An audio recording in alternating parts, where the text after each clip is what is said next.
Zona América, te invitamos a conocer todo lo que sucede en el fascinante universo del cuerpo humano a través de especialistas que tienen la solución para ti.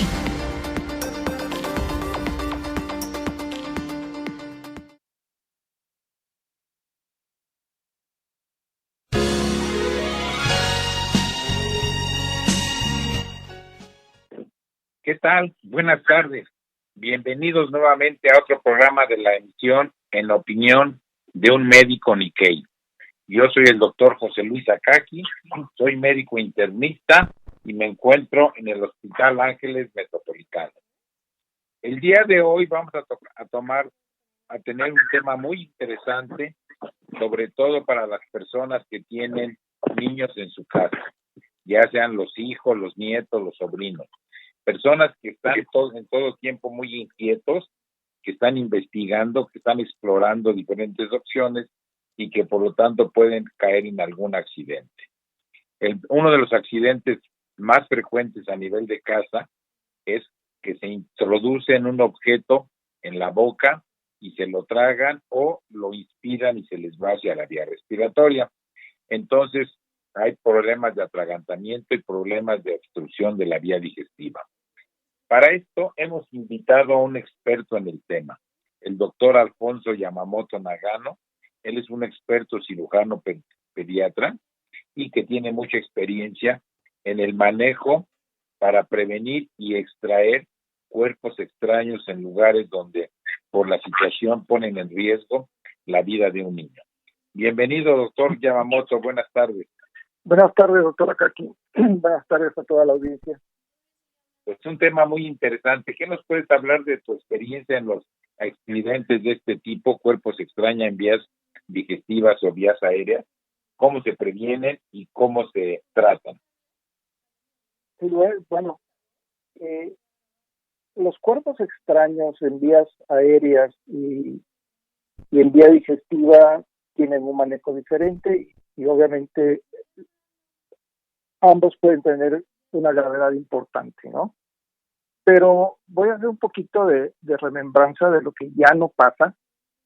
En tubo digestivo hace muchos años se solía vender la sosa cáustica a las personas y para limpiar sus cocinas y las guardaban en botellas de Coca-Cola, en fin, en envases que dejaban al alcance de los niños. Durante mi especialidad como cirujano pediatra, me tocó ver quemaduras con daño esofágico irreversible, que los niños necesitaban hacerse cirugías de interposición de colon, es decir, sustituir el esófago por un pedazo de intestino grueso. Afortunadamente, cada vez menos estas pues, desgracias familiares, porque es una desgracia y obviamente para la función del tubo digestivo de los niños, ¿no? Eso como antecedente. Actualmente seguimos teniendo problemas con los niños menores de 3 años, aunque se puede dar todavía en niños mayores, incluso en adultos. Y en los cuerpos extraños, vamos a hablar primero de los cuerpos extraños en vías aéreas respiratorias, los cuales pueden ser orgánicos o inorgánicos. Orgánicos, semillas, porciones de cáscaras de limón, y inorgánicos, pedazos de plástico, aretes, baterías, alfileres, monedas. Entonces, la sintomatología que va a dar una atragantamiento o una aspiración, broncoaspiración, porque ese es el término médico, de la vía aérea respiratoria por un cuerpo extraño, va a depender en dónde se vaya a alojar, ¿verdad? Porque de primera instancia, cuando se va a la vía aérea, obviamente tiene que pasar por la glotis, y cuando se queda ahí alojada en la glotis, pues el primer reflejo es la tos, la irritación. Si es un objeto pequeño, pues la misma persona lo puede expulsar. Ahora, en un niño, es difícil que él haga un esfuerzo para expulsar un cuerpo extraño. Entonces, de ello deriva en que los padres deben de saber cómo mantenerse en calma para expulsar ese cuerpo extraño en los primeros 2-3 minutos. Es decir, si es una batería, si está atorada y el niño está tosiendo, está con cianosis, está con dificultad para respirar, entonces quiere decir que todavía podemos tener tiempo de expulsarlo de la vía aérea. Entonces, la maniobra que se utiliza se llama maniobra de Heimlich, es decir, es una compresión en niños pequeños poniendo la palma de la mano en la parte baja del esternón, o sea, de nuestra parte media del tórax, arriba del ombligo y en la espalda, y dar una opresión uniforme, fuerte en el sentido de que puede expulsar el niño el cuerpo extraño, y con 2 o 3 maniobras el niño puede expulsar el cuerpo extraño. Desafortunadamente, cuando esto no sucede y el cuerpo extraño pasa más allá de la glotis y se va a alojar en la tráquea o en los bronquios, pues es ahí donde viene el peligro. Bueno, un cuerpo extraño de un tamaño importante que se aloja en la tráquea puede ser mortal, ¿no? De ahí la importancia de saber qué hacer. Si un niño no expulsa el cuerpo extraño, el niño tiene que ir inmediatamente a urgencias, porque un cuerpo extraño que está alojado en la tráquea se tiene que extraer inmediatamente con una broncoscopía, ya sea con un broncoscopio flexible o rígido. La vida del niño depende de esto. Si un cuerpo extraño se va a alojar a uno de los bronquios, y a veces pueden pasar inadvertidos, es decir, que la familia no se encuentre ahí, el niño tenga un cuadro de tos súbita, mucha tos, el niño esté enfermo y nadie se da cuenta que ingirió un cuerpo extraño que se alojó en uno de los bronquios, y el niño tiene tos crónica persistente.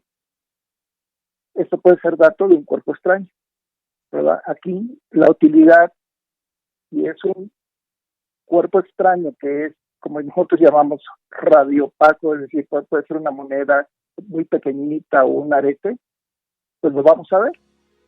A veces los objetos, como un pedazo de plástico, pues no lo podemos ver, y se dice que son radiolúcidos, es decir, tienen la misma imagen oscura de un pulmón, pero el pulmón se ve insuflado, es decir, hiperventilado. Entonces nosotros como médicos podemos intuir que hay un cuerpo extraño en el niño. A veces si pasan semanas, se pueden pasar semanas con un cuerpo extraño, se pueden producir atelectasias. ¿Qué es una atelectasia? Pues el colapso de un segmento de un pulmón, ¿verdad?, que ya no funciona. Y eso se ve como una imagen radiopaca que puede simular una neumonía. Y puede dar una neumonía, porque es un cuerpo extraño. Entonces, tomando una radiografía o en su defecto una tomografía, uno ya puede detectar este cuerpo extraño y irlo a sacar en forma electiva. Generalmente, más del 90% de los casos, estos cuerpos extraños se pueden sacar con broncoscopía. Son pocos los casos que llegan a necesitar cirugía con una toracotomía de un cuerpo extraño.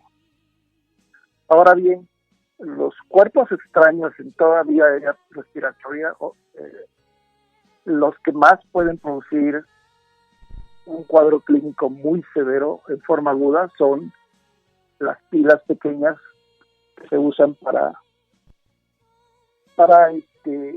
baterías, para controles remotos, es decir, esas pequeñas pilas redondas que tienen obviamente litio, hidróxido de potasio y todo esto, compuestos químicos que pueden dañar el cartílago irreversiblemente y pueden producir lo que nosotros llamamos una fístula, es decir, una fuga de aire que puede traer obviamente consecuencias graves, como es una mediastinitis que llamamos nosotros. Entonces, depende del cuerpo extraño, va a estar la urgencia que tengamos nosotros como médicos y ustedes como padres de atender al paciente. Obviamente todo niño que no, como dije anteriormente, que no arroja el cuerpo extraño, debe de ir inmediatamente a un sitio de urgencia.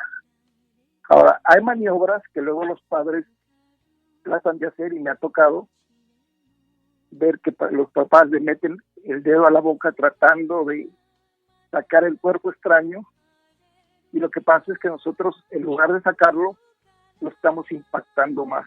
Entonces eso nunca se debe hacer.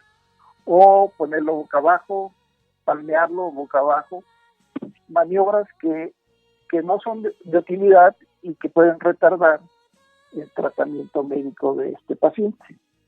Entonces, en conclusión, los niños que más ingieren cuerpos extraños, más que tienen broncoaspiración, son los niños lactantes, mayores de 6 meses.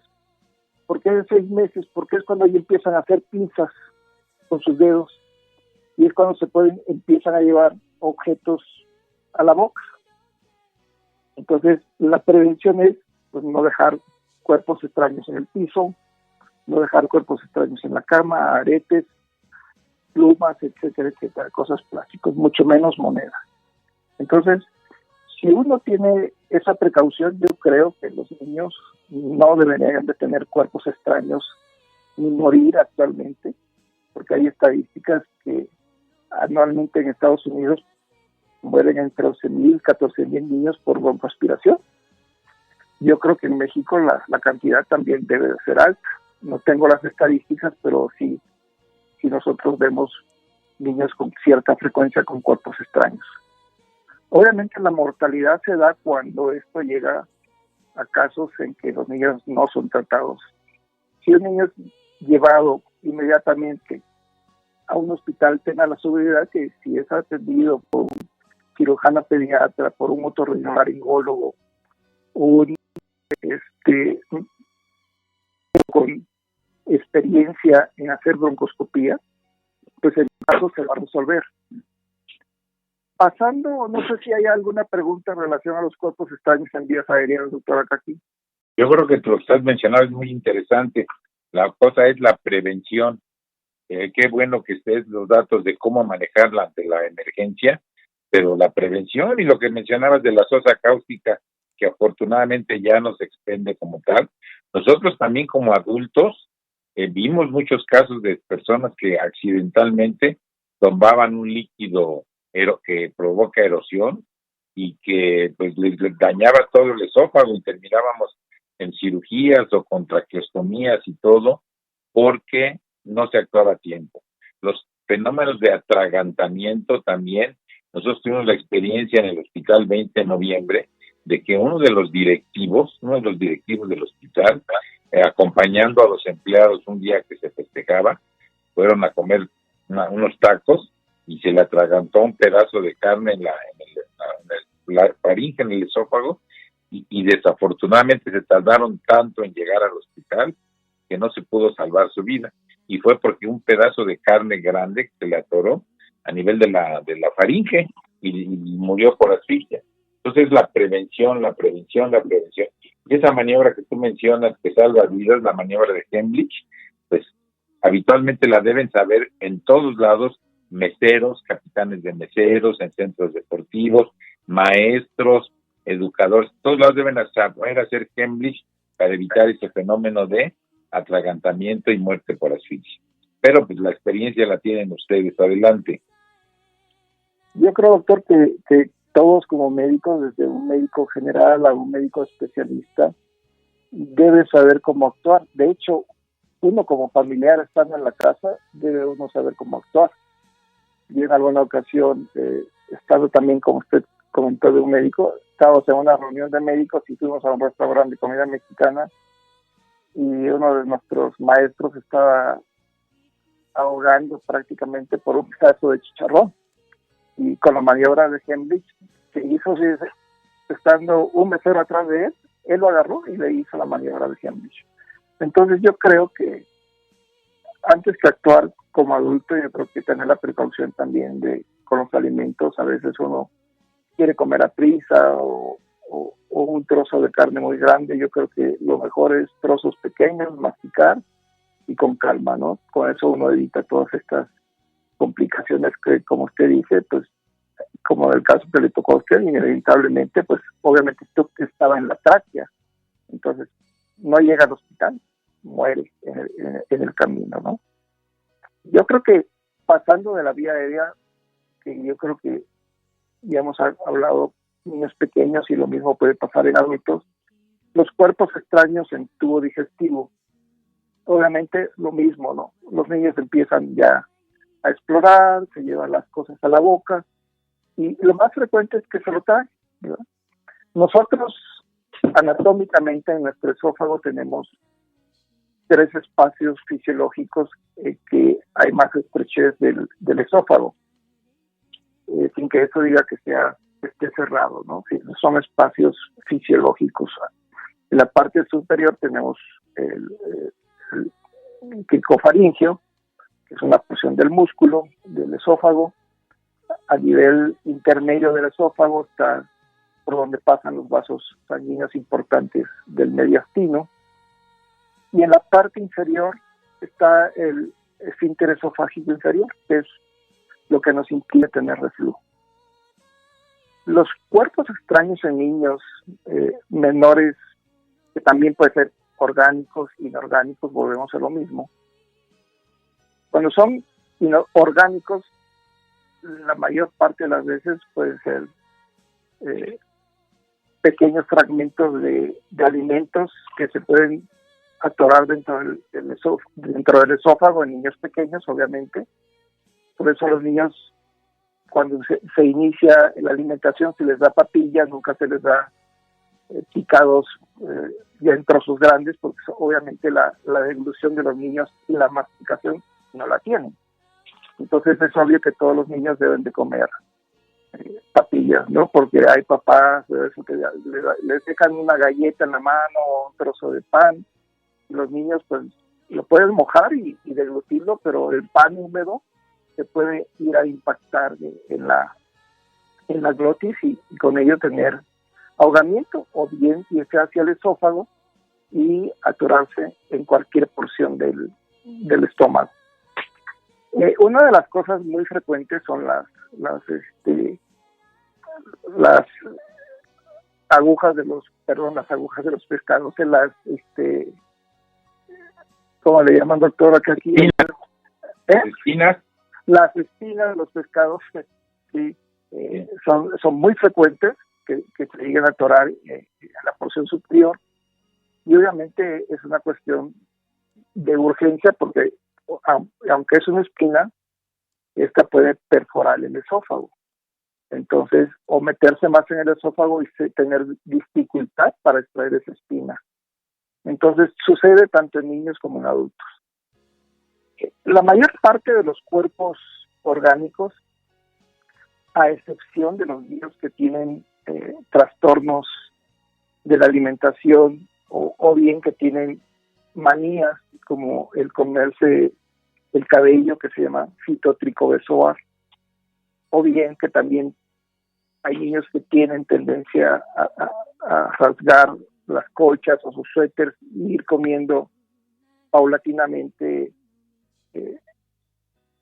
estas cuestiones orgánicas como son seda, algodón. Y a mí me ha tocado operar porque ya les llega a producir obstrucción con un molde de cabello. Me tocó una niña que estudiaba medicina y que tenía esa manía de comerse los cabellos, y me llamaron de urgencia y obviamente se le tocaba el tricobezoar. Nada más fue necesario hacer un ultrasonido, pero ese tricobezoar no se podía deshacer con endoscopía porque era tan grande que nunca había terminado la cirugía, ¿no? La urgencia de sacar un cuerpo extraño orgánico no es tan, digamos, puede ser en forma electiva. La urgencia es más, y ha sucedido con los cuerpos extraños, que son las pilas, las famosas pilas. las famosas pilas que se pueden por contacto adherir y producir lesión de la mucosa del estómago o bien del duodeno, si es que pasa, y producir una perforación del intestino. Entonces, la indicación absoluta de endoscopía son las pilas. Son las pilas que pueden producir una perforación del estómago. Ahora, hay objetos pequeños, como puede ser una moneda, que si uno la visualiza dentro del estómago y posteriormente pasa el duodeno, que es ya el orificio de salida del estómago hacia el intestino delgado, uno puede estar monitorizando este cuerpo extraño, ¿no? Una moneda. Generalmente estas monedas salen en un periodo de 4 o 5 días. Es más, a veces los padres ni se dan cuenta que un niño se tragó una moneda y a veces, obviamente, en una evacuación sacan esa moneda, ¿no? Pero los objetos punzocortantes sí tienen que tener una evaluación constante con rayos X de abdomen.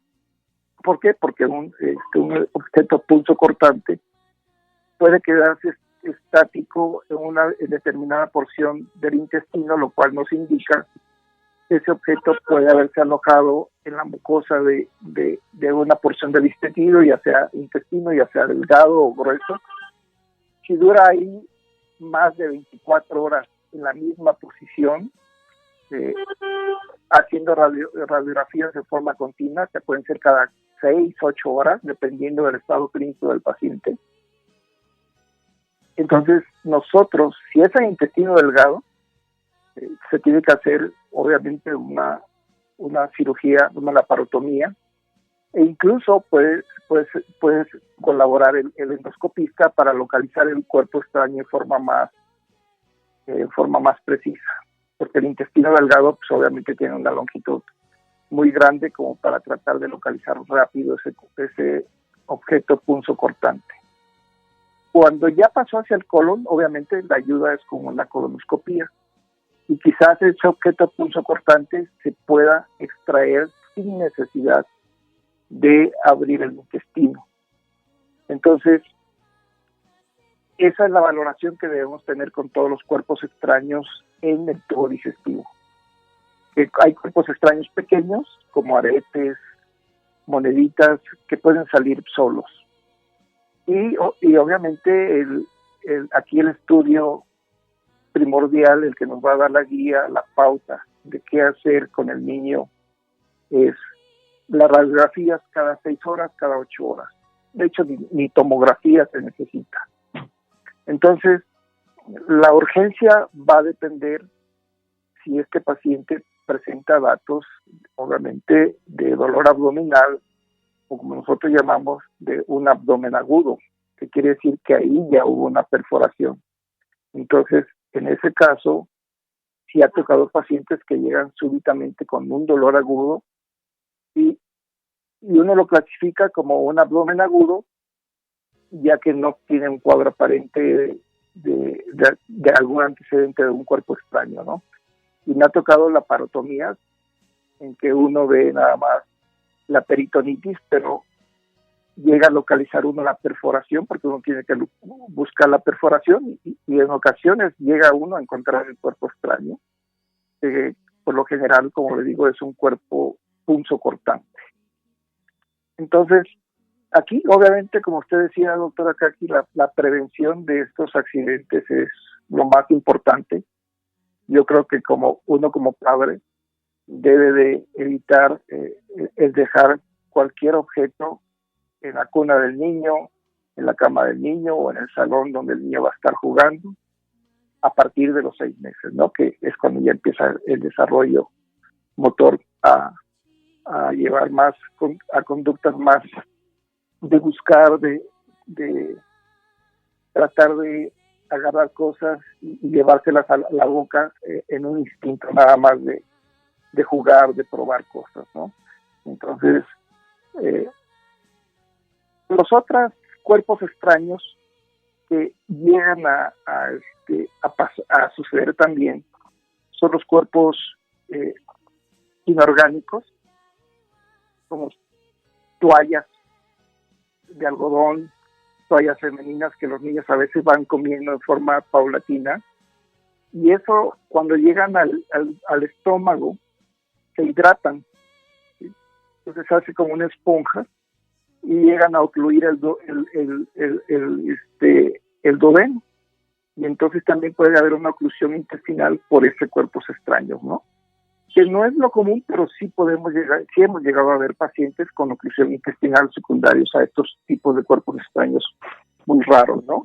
Entonces tampoco dejar ese tipo de complementos que utilizan las mujeres en las camas de los niños, ¿no? Porque es muy común, algodones también, cotonetes.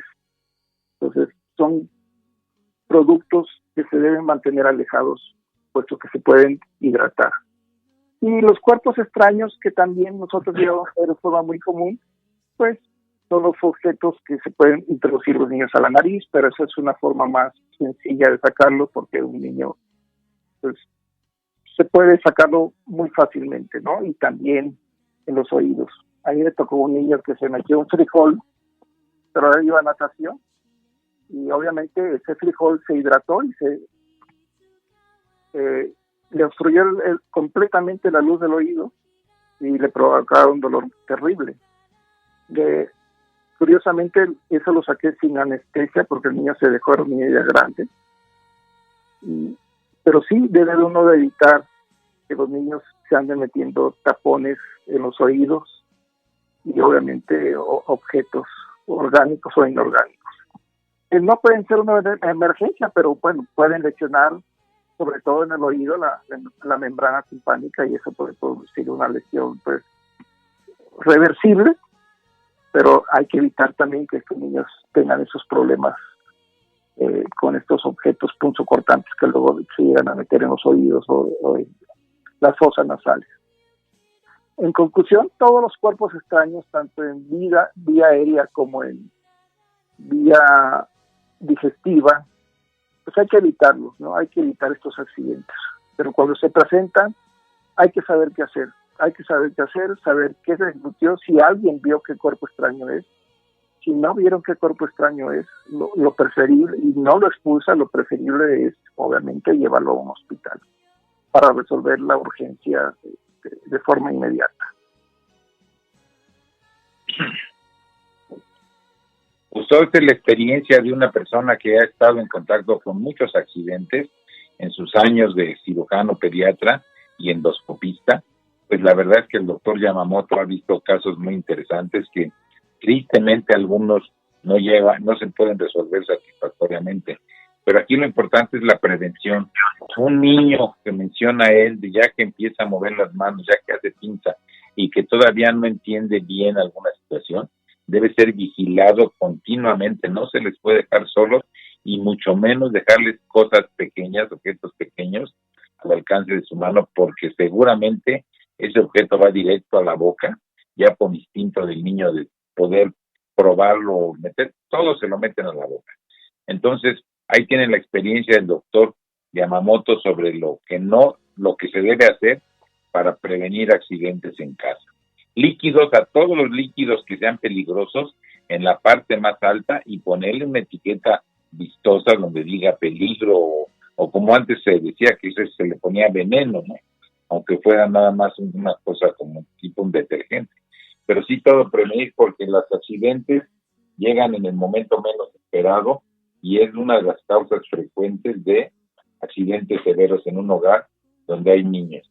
Ya para finalizar, doctor Yamamoto, ¿qué el consejo les darías a todas las personas que tienen niños pequeños, ya sea en su escuela, en su casa o que los llevan a la escuela? Sí, ahorita que volvió a ser mencionado, doctor, acá que en relación a los productos de limpieza, pues que todavía existen, ¿no? Entonces yo creo que tener la precaución, pero cuando un niño lo ingiere, ojo, la mayoría de los padres tratan de darles leche o hacerlos vomitar, pero recuerden que si uno hace vomitar al niño, ya ese líquido ya pasó, ya causó daño al esófago. Si uno lo hace vomitar, el niño regresa ese líquido otra vez, vuelve a quemar el esófago e incluso puede broncoaspirarlo, y eso es lo más grave porque puede producir una neumonía química, ¿no? Una neumonitis intersticial, y eso pues convierte un caso de ser un caso leve a un caso grave. Entonces, nunca hacer vomitar a un niño, ni tratar de darle leche. Yo creo que cuando uno va a un departamento de urgencias, lo que uno hace primero preguntar es qué tipo de producto es, y si ese niño puede llegar a necesitar un antídoto, que realmente, a menos que fuera mercurio, sería una superurgencia, ¿verdad? Pero lo que hay que hacer es esas medidas de no hacer vomitar a los niños cuando ingieren algún alimento, algún líquido de limpieza, y se va hacia el estómago, obviamente, ¿no? Y no hacerlos vomitar. De ahí en fuera, pues todo es prevención, doctor, todo es prevención. Realmente uno no tiene por qué pasar estas situaciones tan serias que pueden amenazar la vida de un niño, y incluso pues lo vemos en adultos, ¿no? Entonces, pero los niños pequeños son los más susceptibles, porque los cuerpos extraños insignificantes, de un arete de 4 o 5 milímetros de diámetro en la vía aérea, le pueden costar la vida a un niño. Una moneda de 50 centavos de esas chiquitas que actualmente hay en circulación, pues también son graves, ¿no? Entonces, evitarlas, pero sobre todo mantener la calma. Yo creo que uno tiene que estar sereno cuando un niño tiene un evento de broncoaspiración, sobre todo cuando un niño está poniéndose cianótico, cuando un niño está tosiendo en forma aguda. Entonces uno tiene que pensar, obviamente, que ese cuerpo extraño no está en el estómago, está en la vía aérea, ¿sí? Entonces ahí es cuando hay que tratar de hacer la maniobra de Heimlich. 1, 2, 3 maniobras, si no lo arroja el cuerpo extraño, el niño puede tener un paro cardiorrespiratorio. Pues yo creo que tiene uno que ir a la clínica más cercana o al consultorio médico más cercano. De otra forma, el niño o la niña va a fallecer invariablemente. Bueno, porque hay quien en la prevención, lo más importante con los niños, la prevención de accidentes. Y doctor Yamamoto, antes de despedirnos, ¿puedes dar tus datos de dónde te pueden consultar? El doctor Yamamoto es un experto en cirugía pediátrica, no nada más en extracción de cuerpos extraños, sino todo lo que sea cirugía a nivel de niños. ¿Tus datos, por favor? Sí, nos encontramos, al igual que usted, doctor, en el Hospital Ángeles Metropolitano, en el consultorio 220, y la extensión es el 55 54 18 16 00, y la extensión es 220. Pues allí lo tienen. Muchísimas gracias, doctor Yamamoto, por tus sabios consejos, y nos veremos próximamente en otro programa de En Opinión de un Médico Nikkei. Yo soy el doctor José Luis Akaki, soy médico internista y me encuentro en el Hospital Ángeles Metropolitano. Hasta luego, que pasen muy buena tarde. Gracias, buenas tardes. Buenas tardes. Hasta aquí con la información. Los esperamos la próxima semana. Hasta aquí con la información. Los esperamos la próxima semana en Zona Médica. Zona Médica tiene la solución.